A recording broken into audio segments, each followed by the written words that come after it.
The Freedom of Self-Forgetfulness by Timothy Keller. What are the marks of a heart that has been radically changed by the grace of God?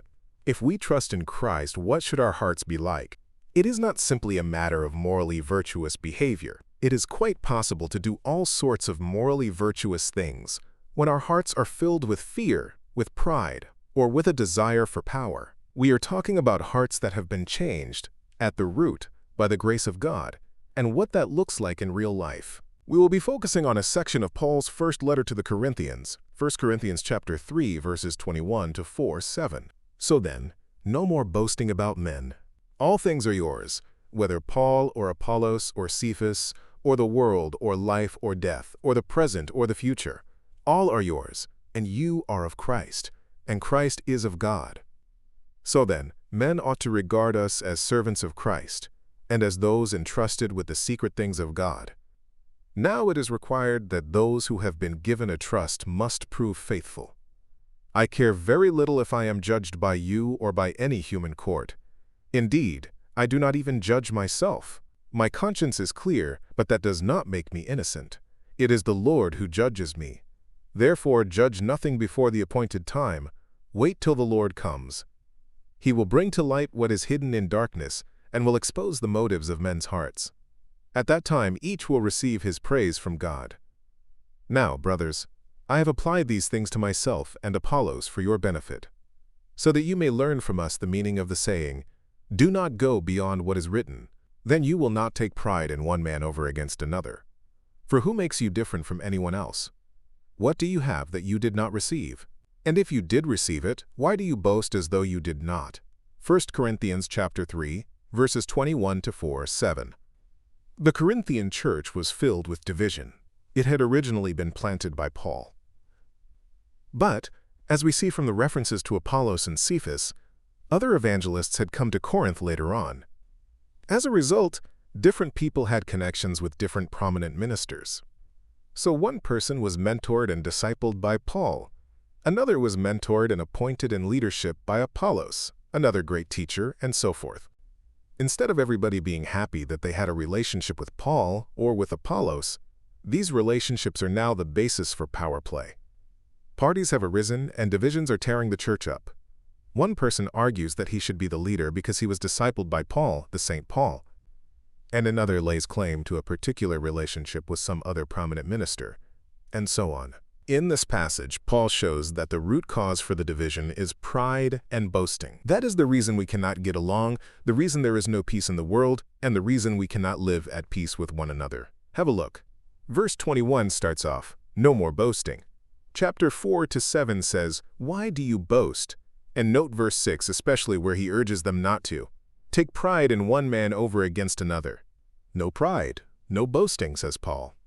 So we are after the trait of humility. And that means we get into the very interesting subject of self-esteem.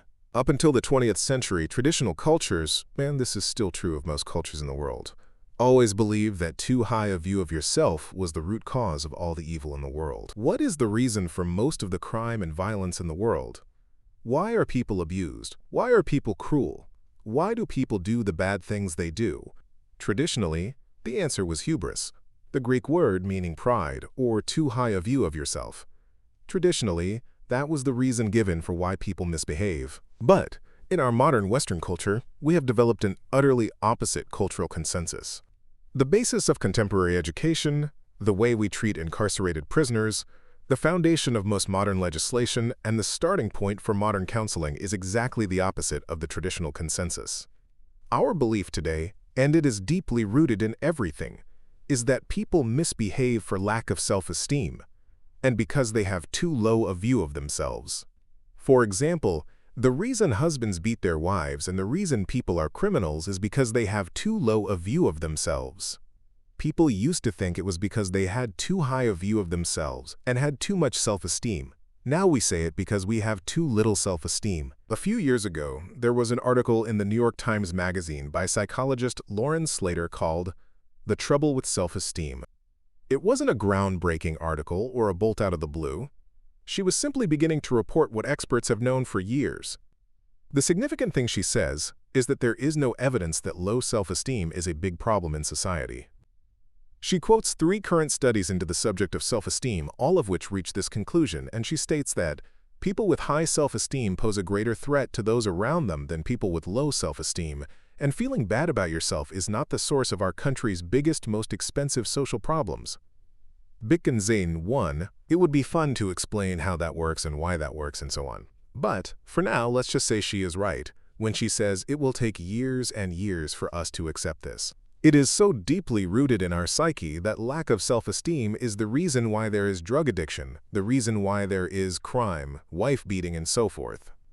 Slater says it is going to take forever for this view to change. You see, the thing about the low self-esteem theory of misbehavior is that it is very attractive. You do not have to make any moral judgments in order to deal with society's problems.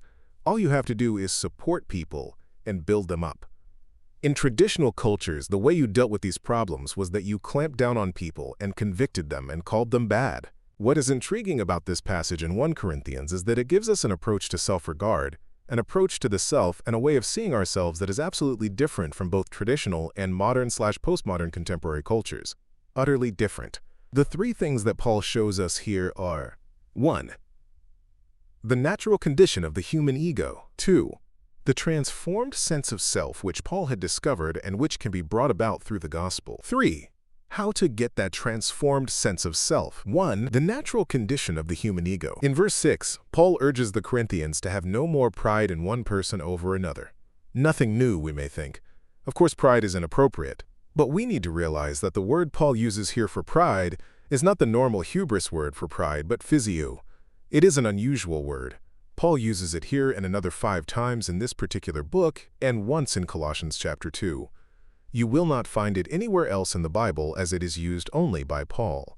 Many commentators now realize it is a special theme of Paul.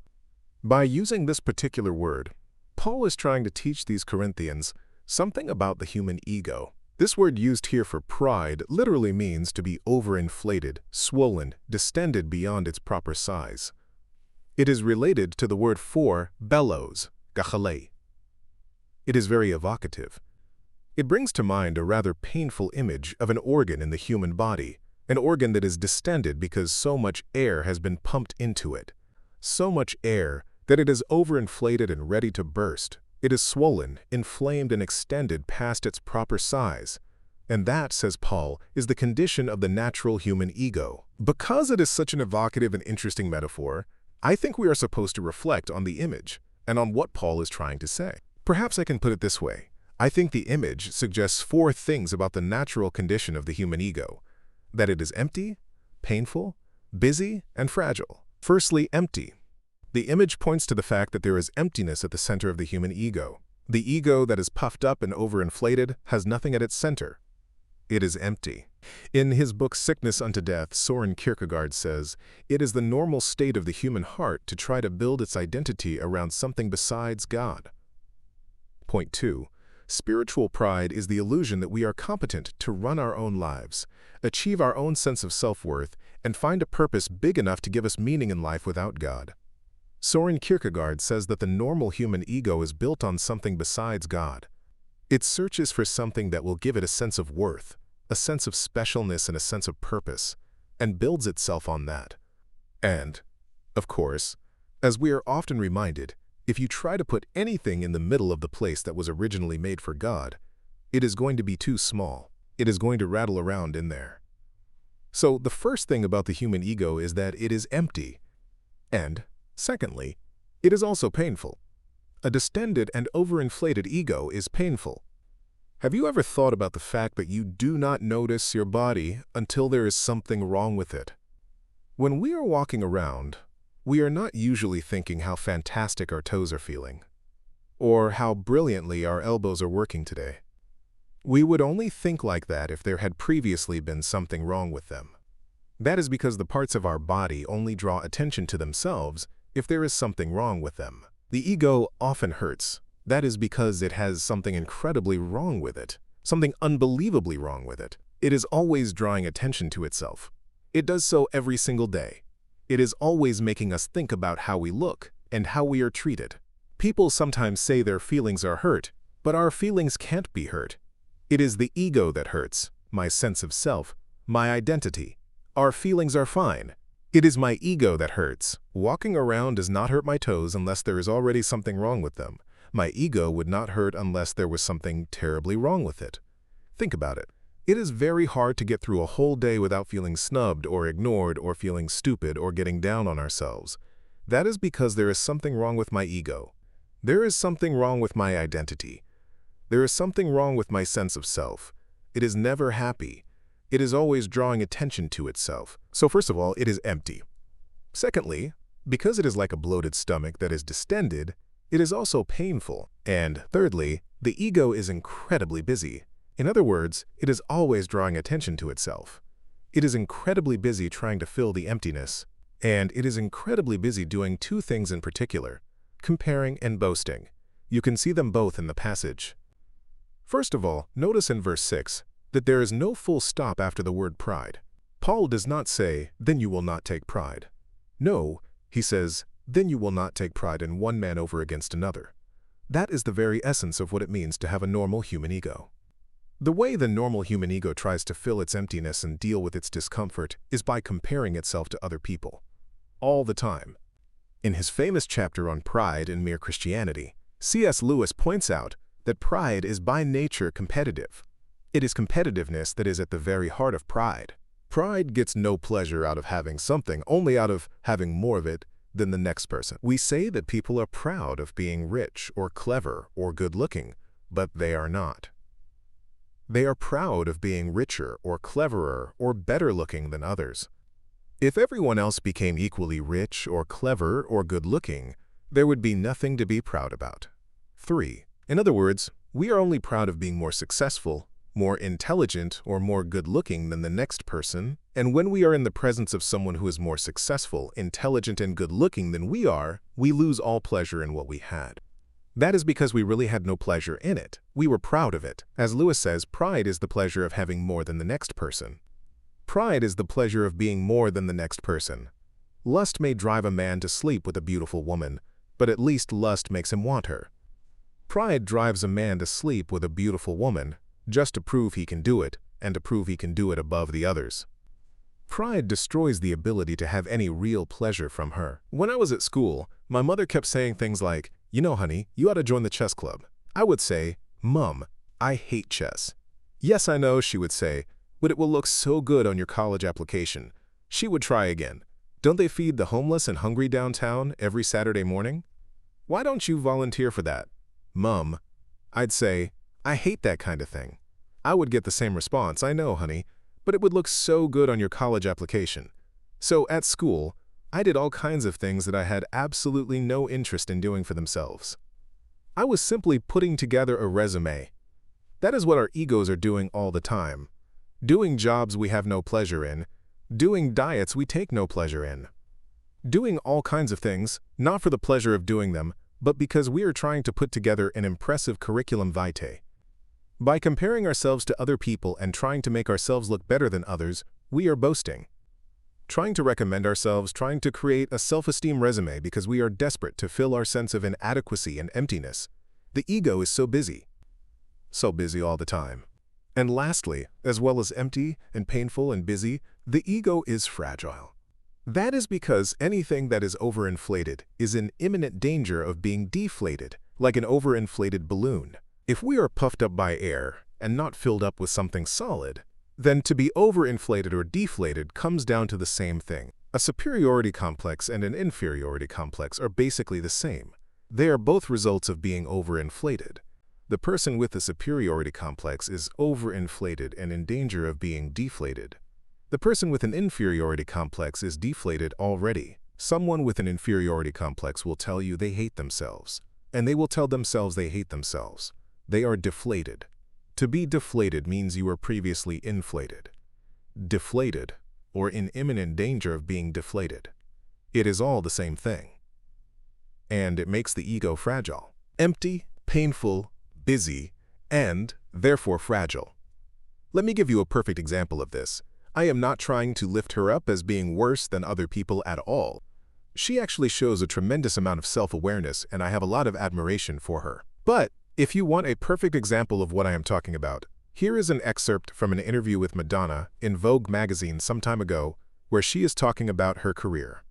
This is what she says. "My drive in life comes from a fear of being mediocre. That is always pushing me. I push past one spell of it and discover myself as a special human being, but then I feel I am still mediocre and uninteresting unless I do something else. Because even though I have become somebody, I still have to prove that I am somebody. My struggle has never ended, and I guess it never will." I will tell you one thing. Madonna knows herself better than most of us know ourselves. Every time she accomplishes something, these are the kind of thoughts she has. Now I have got the verdict that I am somebody. But the next day I realize that unless I keep going, I am not. My ego cannot be satisfied. My sense of self, my desire for self-worth, my need to be sure I am somebody, it is not fulfilled. I keep thinking I have won it from what people have said about me and what the magazines and newspapers have written. But the next day, I have to go and look somewhere else. Why? Because my ego is insatiable. It's a black hole. It doesn't matter how much I throw into it, the cupboard is bare. I keep putting all sorts of things into it every morning, feeding it, and the next night it is bare. I have become somebody, but I still need to become somebody. We might be tempted to think she is neurotic. No, she knows herself. She is ahead of most of us. That is the normal state of the human self. It is what Paul is talking about to the Corinthians. All these people who are fighting over him and claiming a special relationship with him are showing tremendous amounts of pride. They are unable to enjoy the fact they know Paul. They have to use their relationship with him for one-upmanship over each other in the church. Paul wants them to know the difference the gospel makes and how the gospel has transformed things for him. Look at verses 3 and 4. He shows them how the gospel has transformed his sense of self-worth, his sense of self-regard, and his identity. His ego operates in a completely different way now. 2. The transformed view of self. See what he says. In verses 1 and 2, he reminds them that he is a minister and that he has a job to do. But then he tells them that with regard to that role, he cares very little if he is judged by them or any human court. VV 3:4. The word translated judge here has the same meaning as the word verdict. It is the thing that Madonna craves, that elusive verdict or stamp of approval. Paul does not look to the Corinthians or to any human court for the verdict that he is a somebody. So Paul is saying to the Corinthians that he does not care what they think about him. He does not care what anybody thinks about him. In fact, his identity owes nothing to what people say. It is as if he is saying, I don't care what you think. I don't care what anybody thinks. Paul's self-worth, his self-regard, his identity, is not tied in any way to their verdict and their evaluation of him. Paul's identity may not be tied to other people's opinion of him. But how do we reach the point where we are not controlled by what people think about us? How do you think we get there? Most people would say that it is very obvious. Practically every counselor I know would say that it should not matter what other people think of us. They tell us that we should not be living according to what other people say. It should not be their standards that count. It should not matter what they think about us. The only thing that should concern me is what I think about me. It is not about other people's standards. I should only mind about what I think my standards should be. I should choose my own standards. So the counselor's advice is, decide who you want to be and then be it, because it only matters what you think about yourself. If someone has a problem with low self-esteem, we, in our modern world, seem to have only one way of dealing with it. That is remedying it with high self-esteem. We tell someone that they need to see that they are a great person, they need to see how wonderful they are. We tell them to look at all the great things they have accomplished. We tell them they just need to stop worrying about what people say about them. We tell them they need to set their own standards and accomplish them, and then make their own evaluation of themselves. Paul's approach could not be more different. He cares very little if he is judged by the Corinthians or by any human court. And then he goes one step further. He will not even judge himself. It is as if he says, I don't care what you think, but I don't care what I think. I have a very low opinion of your opinion of me, but I have a very low opinion of my opinion of me. The fact that he has a clear conscience makes no difference. Look carefully at what he says in verse 4. My conscience is clear, but that does not make me innocent. His conscience may be clear, but he knows that even if he does have a clear conscience, that does not necessarily mean he is innocent. Hitler might have had a clear conscience, but it does not mean he was innocent. What would Paul say to those who tell him to set his own standards? He would say it is a trap he will not fall into. You see, it is a trap to say that we should not worry about everyone else's standards, just set our own. That's not an answer. Boosting our self-esteem by living up to our own standards or someone else's sounds like a great solution. But it does not deliver. It cannot deliver. I cannot live up to my parents' standards, and that makes me feel terrible. I cannot live up to your standards, and that makes me feel terrible. I cannot live up to society's standards, and that makes me feel terrible. I cannot live up to other societies' standards. That makes me feel terrible. Perhaps the solution is to set my own standards, but I cannot keep them either, and that makes me feel terrible, unless I set incredibly low standards. Are low standards a solution? Not at all. That makes me feel terrible, because I realize I am the type of person who has low standards. Trying to boost our self-esteem by trying to live up to our own standards or someone else's is a trap. It is not an answer. So Paul does not look to the Corinthians for his identity. He does not go to them for the verdict that he is a prousebe, somebody prousebe. He does not get that sense of identity from them. But he does not get it from himself either. He knows that trying to find self-esteem by living up to a certain set of standards is a trap. Now we start to discover where Paul finds that sense of self, that sense of identity. Be warned! At this point, he moves right off our map. He moves into territory that we know nothing about. Paul was a man of incredible stature. I think it would be hard to disagree with the view that he is one of the 6 or 7 most influential leaders in the history of the human race. One of the most influential people in history. He had enormous ballast, tremendous influence, incredible confidence. He moved ahead and nothing fazed him. And yet, in 1 Timothy, he says, Jesus Christ came into the world to save sinners, of whom I am chief. 1 Timothy 1:15, NKJV. Not I was chief, but I am chief. Or, I am the worst. Dus. This is off our maps. We are not used to someone who has incredible confidence volunteering the opinion that they are one of the worst people. We are not used to someone who is totally honest and totally aware of all sorts of moral flaws, yet has incredible poise and confidence. We cannot do that. Do you know why? Because we are judging ourselves. But Paul will not do that. When he says that he does not let the Corinthians judge him, nor will he judge himself, he is saying that he knows about his sins, but he does not connect them to himself and his identity. His sins and his identity are not connected. He refuses to play that game. He does not see a sin and let it destroy his sense of identity. He will not make a connection. Neither does he see an accomplishment and congratulate himself. He sees all kinds of sins in himself, and all kinds of accomplishments too, but he refuses to connect them with himself or his identity. So although he knows himself to be the chief of sinners, that fact is not going to stop him from doing the things that he is called to do. We could not be more different from Paul. If I think of myself as a bad person, I do not have any confidence. If I think of myself as a sinner, as someone who is filled with pride, someone filled with lust and anger and greed and all the things that Paul says he is filled with, I have no confidence. No, because we are judging ourselves. We set our standards and then we condemn ourselves. The ego will never be satisfied that way. Never. Paul is saying something astounding. I don't care what you think and I don't care what I think. He is bringing us into new territory that we know nothing about. His ego is not puffed up. It is filled up.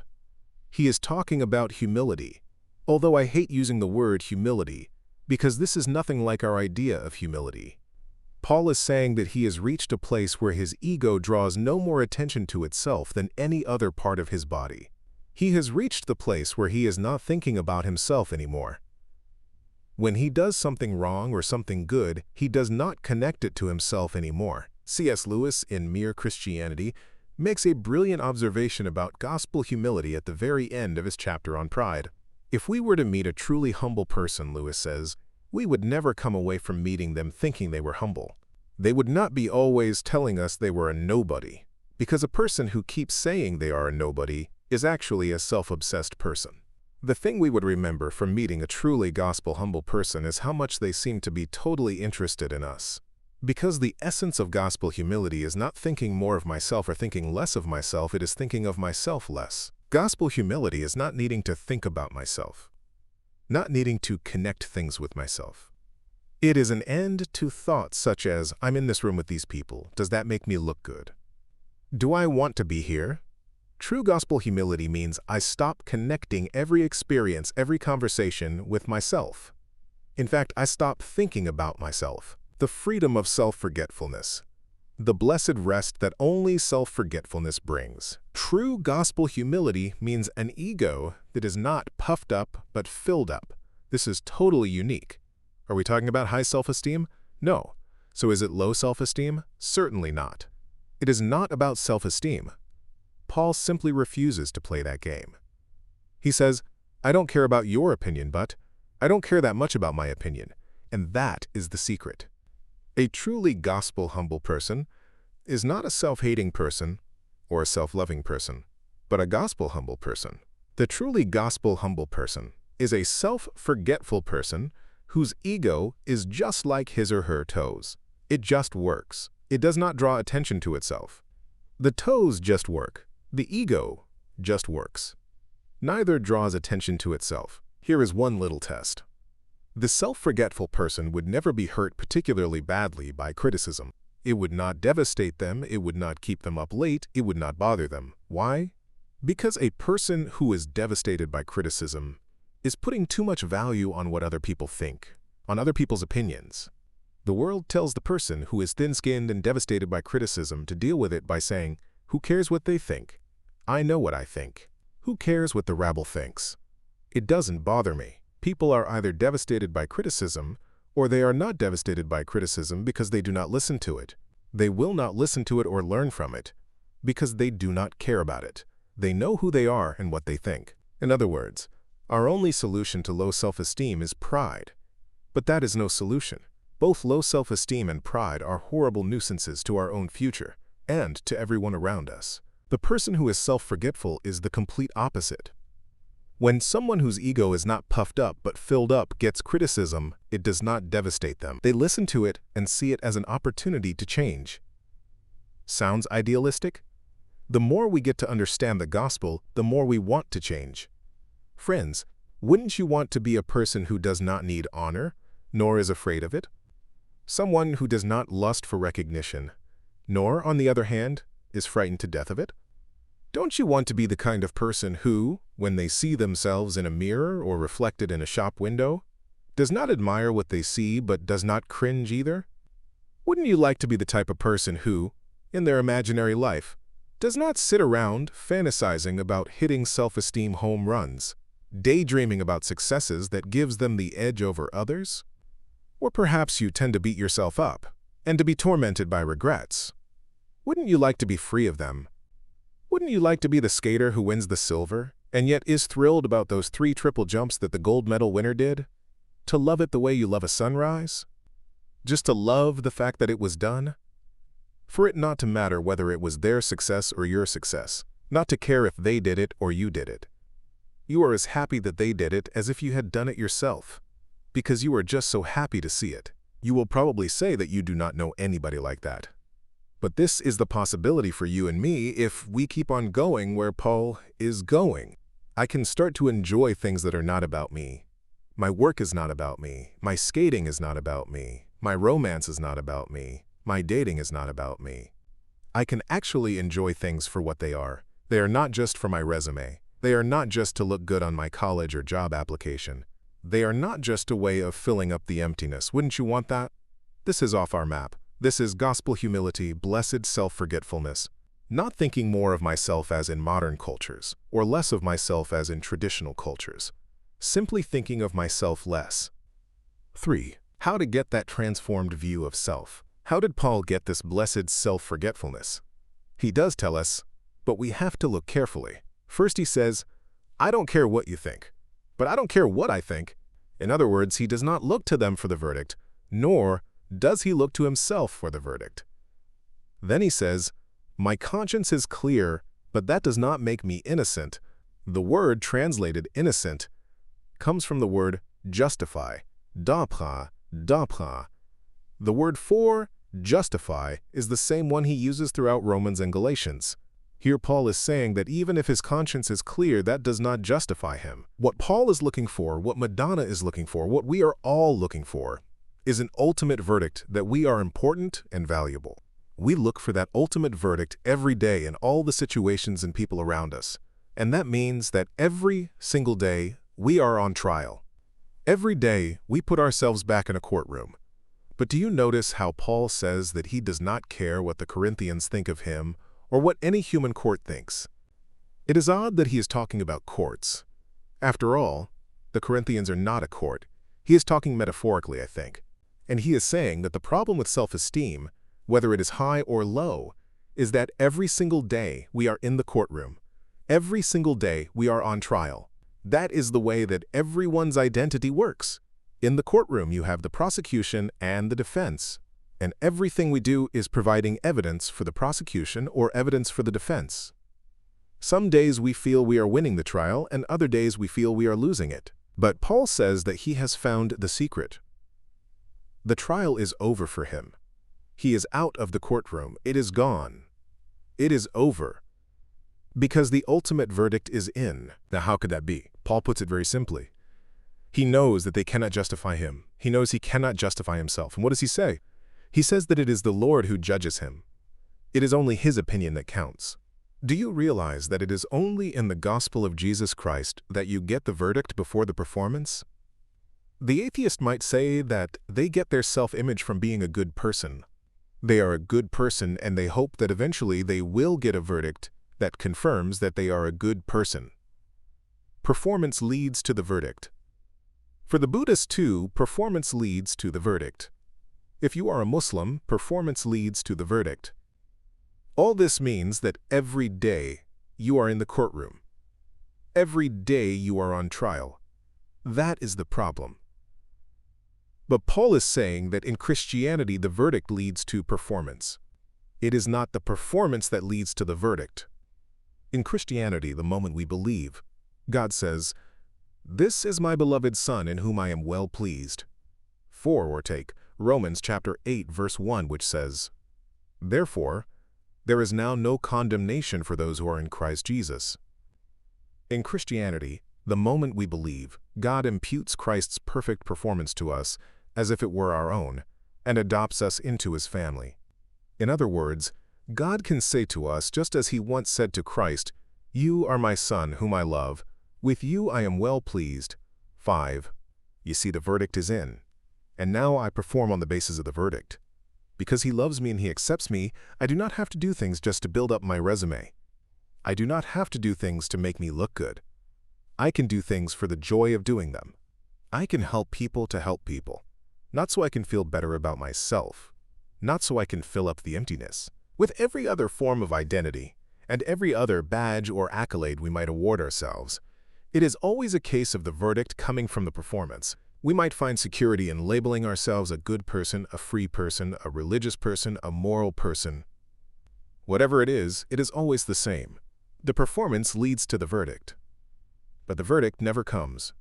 Madonna said so, and she should know. Madonna has done things that you and I are never going to do, and it is still not enough. Madonna has heaps of talent. She has tremendous guts. But even Madonna, despite everything she has done, says that she has still not found the ultimate verdict she is looking for. The performance never gets the ultimate verdict. But in Christianity, the verdict can give you the performance. Yes, the verdict can give you the performance. How can that be? Here is Paul's answer. He is out of the courtroom. He is out of the trial. How? Because Jesus Christ went on trial instead. Jesus went into the courtroom. He was on trial. It was an unjust trial in a kangaroo court, but he did not complain. Like the lamb before the shearers, he was silent. He was struck, beaten, put to death. Why? As our substitute. He took the condemnation we deserve. He faced the trial that should be ours, so that we do not have to face any more trials. So I simply need to ask God to accept me because of what the Lord Jesus has done. Then, the only person whose opinion counts looks at me and he finds me more valuable than all the jewels in the earth. How can we worry about being snubbed now? How can we worry about being ignored now? How can we care that much about what we look like in the mirror? Let me say a word to those for whom this is all new. You may wish you believed this. Here is what I would say. Some people have never understood the difference between Christian identity and any other kind of identity. They would call themselves a Christian, they consider their behavior to be on the upper end of the scale, they go to church and they hope that one day God will take them home. Let me say that true Christian identity operates totally differently from any other kind of identity. Self-forgetfulness takes you out of the courtroom. The trial is over. The verdict is in. Perhaps that is new. Keep looking, keep digging, keep asking questions. There is a lot to discover. I have covered a lot of ground in a short space. There are lots of pieces of the jigsaw to put together. Why did Jesus have to die? Why did he rise from the dead? Was he really the Son of God? Keep looking until you understand the whole picture. But maybe you are in a different position. You believe the gospel. Maybe you have done so for years. But, and it is a big but, every day you find yourself being sucked back into the courtroom. You do not feel you are living like Paul says. You are getting sucked back in. All I can tell you is that we have to relive the gospel every time we pray. We have to relive it every time we go to church. We have to relive the gospel on the spot and ask ourselves what we are doing in the courtroom. We should not be there. The court is adjourned. Like Paul, we can say, I don't care what you think, I don't even care what I think. I only care about what the Lord thinks. And he has said, therefore there is now no condemnation for those who are in Christ Jesus. And, you are my beloved child in whom I am well pleased. Point 6. Live out of that. Thoughts and questions for reflection. If you are new to Christianity, why not read the Gospel of Mark and ask God to show you the truth about Jesus, particularly his death on the cross? If you know any Christians, perhaps you could ask them to talk to you about it. You could use the words of Psalm chapter 139 in prayer. Ask God to show you your heart. Ask him to show you the places you look for self-worth and the ways you try to find your sense of identity. Search me, O God, and know my heart. Test me and know my anxious thoughts. See if there is any offensive way in me, and lead me in the way everlasting. Psalm chapter 139, verses 23-24. Could you explain to someone else how the gospel can and should transform our sense of identity? How much do you experience that transformed sense of identity? In what ways has God's word encouraged you or challenged you? Pray about it. Pray that God would give you what you need to enable you to develop true gospel humility and the freedom of self-forgetfulness.